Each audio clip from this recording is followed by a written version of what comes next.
Good afternoon. This is Kathy Beatty with Divorce Support Anonymous, coming to you with a great expert who's going to give us a lot of help as we go through the process of divorce. But today we have a specific topic that I'm going to speak with Carri Goldring, who is a certified divorce lending professional. Good afternoon, Carri. Good afternoon, Kathy. Thank you so much for having me. It's great to have you back here. I have received a lot of great feedback from your expertise and your help in areas that many of us, especially in the financial world, do not feel like we are adequate in maneuvering through this. So it's so good to have you. And today we're going to talk about a topic that's really quite difficult, and that's financial abuse, because we see that in situations. And I would define financial abuse as one person is withholding and not allowing the other person to have say in the finances. And this could be maybe began as something quite innocent because one person is usually better than the other, but it has evolved into a situation to where one of the parties in a divorce situation or in a marriage situation did not have equal say to how funds were spent and had access to. Right. And financial abuse can come across in so many different ways. And when you think of abuse, right, you're thinking of black and blue marks and scratches or where you could actually see. And this is a little bit harder.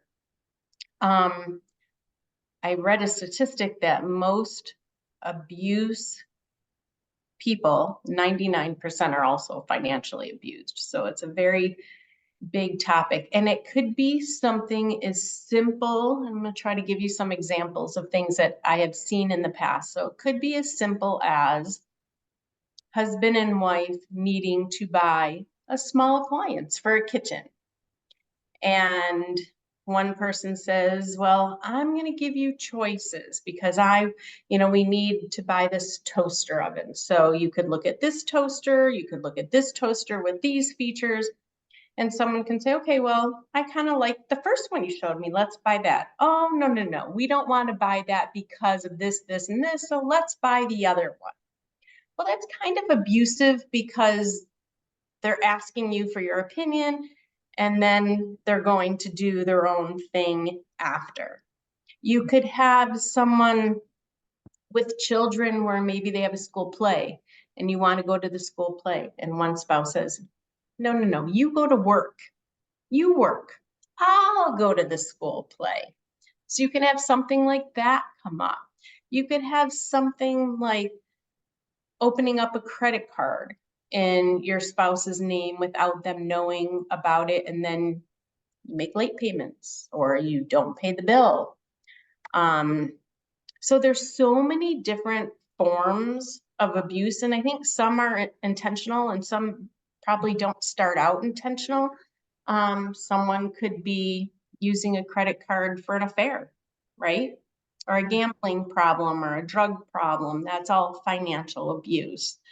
I had this one client who wanted to purchase a home, and her husband, I never talked to the husband, I talked to the wife, and we found out that there was a mortgage on their current home that she didn't even know they had, because he signed her name to the mortgage papers and took out a whole bunch of cash from their home, and she didn't even know that happened.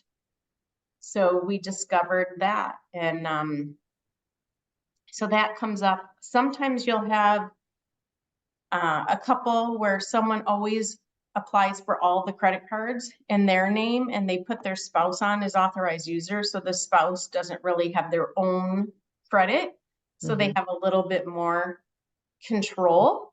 And that's a form of abuse. Yeah, a lot of those sound so benign in the beginning, right? They sound so, it's not a big deal. But Right. as the decades pass and you get to where you're going through a divorce, and all of a sudden, and I've had women primarily, but I've had some men as well. It's like, I don't handle any of the finances. I don't even know what we have. I just kind of hand my check over. So there are a lot of situations where people have found themselves in these situations um, that all of a sudden they need to know. They need to know their finances, but they Right. don't. They're at Or a you don't even know the loss. passwords to log on and look, right. And some of it I think is starts out really, really innocent. And I'm gonna stereotype here, which I hate to do, but I feel like a lot of the men would rather take care of the finances and have control, and the women would rather spend time with their children. Mm, So sometimes it's just that natural division of labor, mhm, right? mhm. But then it turns into, well, you don't, then, I mean, not everybody always has like the perfect financial situation. So sometimes money's tight. Sometimes you want to buy something that you shouldn't buy.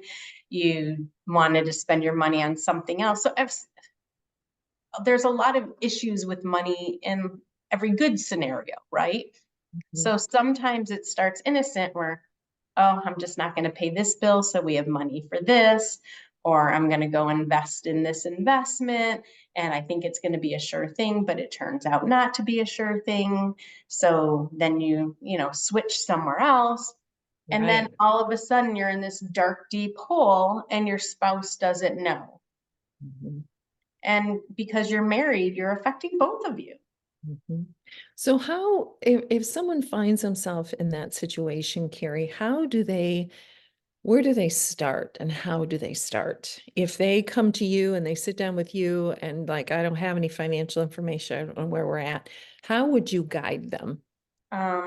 So basically we got to ask a lot of questions and try to get as much documentation as possible, which sometimes is very hard to do. A credit report tells me a lot from a debt perspective, and you don't have to run a married couple together. You can run one spouse or the other separate with as little information as a name, a social security number, a birth date, and an address. And when I run credit, at least you could see what shows up under your name. So are your credit cards all that you're an authorized user on? Do you have all joint accounts? Do you have some of your own accounts? It'll show if you have collections. It'll show if there's late pays, if you have outstanding medical bills. It does not show judgments. It used to, it doesn't show judgments anymore. But at least you can get a feel that way of where you personally stand. To have like not have the passwords and stuff like that, that's tough, right? Mhm, mhm. Especially if you don't have access to the email. So those things get a little, you might have, I mean, if the account is in your name, you might have to do a forget username, forget password, call, the institution and really go from there. Yeah. But if So some, that's, oh, I'm sorry, I that's was, something people can do on their own as well, or you would help guide them in doing that, correct? mhm. Yeah, you're amazing in the services that you provide for people and helping them. So that would be really helpful. Let me just repeat that to make sure people understand. All you need is your information to go in and to get where your credit's at. And that's going to reflect a lot, I would Right. think. It does reflect a lot. There's a lot of abuse from a savings perspective, or investment perspective that I wouldn't have access to. But it's really important to always be in charge of your own credit and your own savings. And the scary part is when you're married, it is, and we're in Michigan, so I'm only talking Michigan, but it is marital. So I've heard people go through a divorce and say, well, my husband spent all this money on his new girlfriend and now we don't have any money, but so he owes that to me. Well, because what I hear from the attorneys is because it was spent during your marriage, it's marital, and therefore they look at it like you both agreed to it, whether you agreed to it or not. Right. That's so Same important. thing for getting into debt or anything that you're doing while you're married.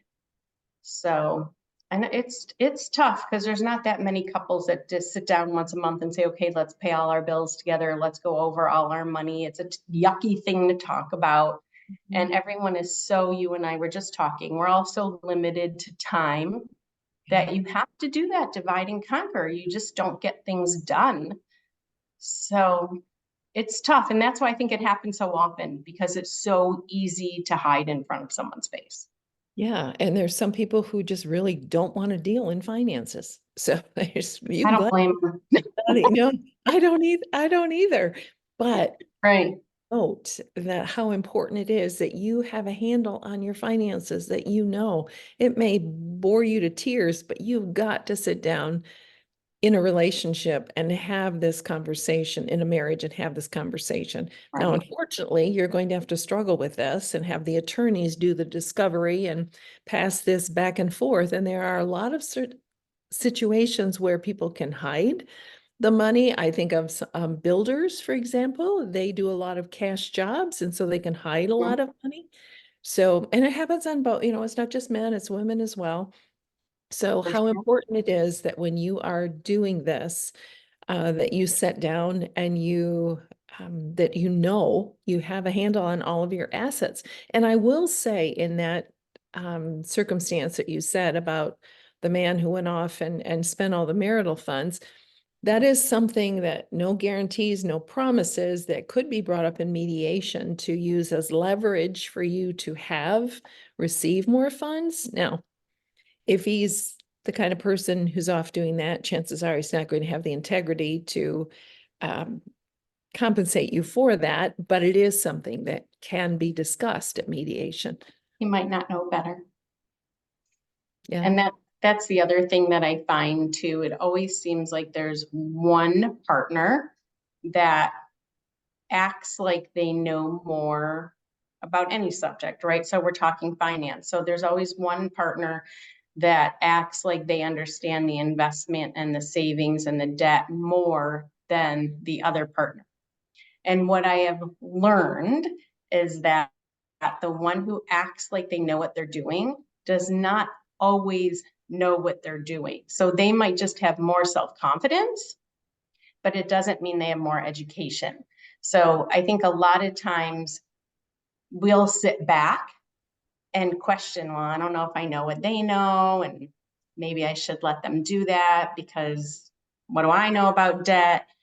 And then you find out that you both knew the exact same thing, or someone had bad advice. And I'll see that a lot when I'm working with people, and I'll get the call of, well, my soon to be ex said that I can't qualify for a house because I haven't worked in 2 years, or I can't qualify for a home because I don't have any income. And it's like, no, that's not necessarily true. But because they've listened to them for so long and they've been what they consider the sound of reason, they just assume it's true. But in essence, it's not. Everything that you're being told is not necessarily true. And of course, we have a tendency to believe our spouses, right? Mhm. Yeah. But you always have one side that seems way more self-confident and one side that's a little more doubty. Mhm. And that's something that I talk about in my support groups, Oh, is that good. mind shift that we have to make, that this person who has been trusted and the routine is, he or she is my go-to person, that I always bounce everything off, that I always trust, that I always listen to. And to have that mind shift as to this person is no longer safe is so important, especially financially, because And we they can, don't always know. They just act like they know. yeah, yeah. But I've that, seen people who have invested a lot of money into stocks saying, oh, this is a great thing. I read about this, I've done that. And then I have to, find out where's money coming from for the down payment. And it's like, oh, well, we did have this money and my husband or wife was going to invest it and make all this more money, but they Mhm. ended up losing it. Mm. Yeah. So, like people say they know, but they don't really know. That's what I've noticed. And I think the older I get too, you realize even more that there's just confident people out there who think they know what they're talking about. And then you find out they're just confident. They just don't know any better than anyone else. And what a great reason to go and sit down with an expert who really does know. So, Carrie, remind us again, of what services you provide when someone calls you and says, hey, I'm going through a divorce. I don't know where I stand. What do you provide for them? So my job and where I get paid is to do mortgage lending. So when someone's going through a divorce, and I like to get them at the very, very early stages so I can catch any red flags that come up. But if someone wants to keep their home, refinance their house, possibly buy their spouse out of some equity, or purchase a new home, or talk about which is better because I just don't know what I should or shouldn't be doing. So I get involved in the planning with the objective of one day they're going to get a mortgage and hire me for what my job is. But when I'm working with them, different than a regular mortgage person is we can talk about how much support do you need to qualify? Do you need support to qualify? What if this asset is traded for that asset? What if we mortgage the house to pay your spouse? Or what if you take it out of your 401k? What if you don't have credit, but you want to purchase a house? How do we get credit? When we look at your credit report, what if there's some things that are mistakes on there? Well, what do we need to do to fix them? So everything, there's a lot that's done for the divorce process that helps you get ready to purchase a home or to refinance. So I'll work through the whole process with that goal in mind that someone's going to get a mortgage at some point in time. Yeah, that's awesome. And there's not an obligation to sit down and talk with you at all. So we would be foolish not to take advantage of that opportunity to sit down with someone who is an expert in this area just for our own education. Mm-hmm. We may feel that, okay, I'm going through a divorce and I don't work and I've been a stay-at-home mom, but you also have half of the equity that's in your home. And you also have half of the 401k and half of the savings. And so you may have more funds than what you think you have. And some of those savings can be turned into income. I have an appointment this afternoon with a lady who, her husband told her she can't get a mortgage, so she can't keep their primary home. And I had talked to her briefly on the phone, and she says, well, my attorney said to call you, but I don't understand why I'm calling you because I don't work. So I'm not going to be able to get a mortgage. So this is a ridiculous phone call. And then I found out that they had assets that we were able to turn into income to get her to qualify for a mortgage on top of her spousal support she was receiving. And she thought she shouldn't even talk to me until she got a job. And I told her she didn't need a job. How? What do you mean I don't need a job? So we're going to finish her loan application this afternoon, but she was going to wait to talk to me until after she felt she was ready to talk to me. Mm. And that's the other thing. I like everybody to talk to me first. Like if you think you have to fix your credit before talking to me, or you have to get a job before talking to me, or your divorce needs to be final, I want you before all that, Yeah. because some of those are myths, right? Or sometimes I can maneuver things to get Mhm. you to where you want to be. Yeah. And it's so wonderful. Again, why would you not have conversation with you? And this, we really don't want to go through a learning curve when we're going through divorce, but we don't have a choice. Yeah, We there's a lot of learning.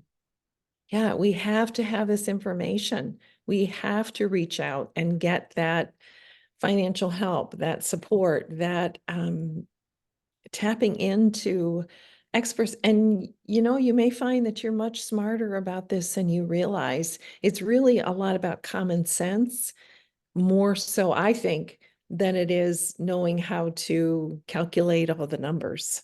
And not looking at the outside noise. I think that's where it gets confusing. You have so many people giving you advice and telling you things, and then you start believing it, and you don't have the right people telling you the right information. Yeah, I had this one woman who said, my husband said I was going to be living under a bridge and I'd never see my kids again. And she was frantic because part of her was believing that. And it's like, no, it doesn't work that way. I mean, they had a lovely home So she is not living under a bridge, but she heard those threats again from someone who she had relied on for decades as a good source. But again, we're going through divorce, mind shift, no longer safe person, not someone you should be taking advice from. Go to the experts. Go to the experts. There, I should do it that way. Right. And what does her husband know? He's a divorce attorney, you know? No, he was just an angry man. Right. So, So he doesn't, what else comes up on your end in terms of financial abuse that you see or that you help with? well, a denial of funds, how they had to ask permission to spend money. And this happens more than I care to share, really, but it's like you have to be accountable for every penny. However, that's not true. Vice versa with the other person is just that one person who's really being controlled and manipulated financially. So again, this is a heck of a way to get an education, but you have got to be open to getting that education and realizing a lot of people think, well, that's normal. That's how marriages work. No, that's not how healthy marriages work. It might have in the 40s. Yeah. Yeah, Or exactly. that may have been, and it happens to working people and non-working. Like it doesn't matter if you're an income producer or not, you could still be financially abused. Right, right. Absolutely. So get the education, get the support, talk to the experts, and realize that half of your assets belong to you in Michigan. And I think that's pretty common for all the other states. But find out what your state, how your state works, but it's pretty much looking at 50-50. So you may not be as broke as you think that you are, but now is the time to dig into that and to find that information out. So I hope this has been of help to you who are listening and find yourselves just don't know how to maneuver, how to handle the finances going through divorce. And please, please don't go to your attorney first to get this information. Do your homework on your own, simply because there are opportunities to get free advice, such as with Carri, instead of sitting in your attorney's office and him charging you $300 to $450 an hour getting this advice. Do your work. I know it's hard. I know you don't want to do it and you're rebelling, but you've got to do it for your own good. Right. And a lot of times the attorneys will tell you, don't use me as your therapist, don't use me for financial, don't use me for your insurance, right? Like they wanted, their specialty is the legal process and the legal work. Right. They'll tell you they're not the experts in the other parts either. Yes, I hope so. And you and I both know many attorneys with great integrity who would do that. So Hmm. yeah, find out where their niche is and work with them from that angle. All right, Carri, this has been again wonderful. I appreciate your thoughts, your advice, and your willingness to work with all of those people who find themselves in this very difficult, traumatic situation of going through a divorce. Thank you for sharing with us today. My pleasure. Thank you for having me.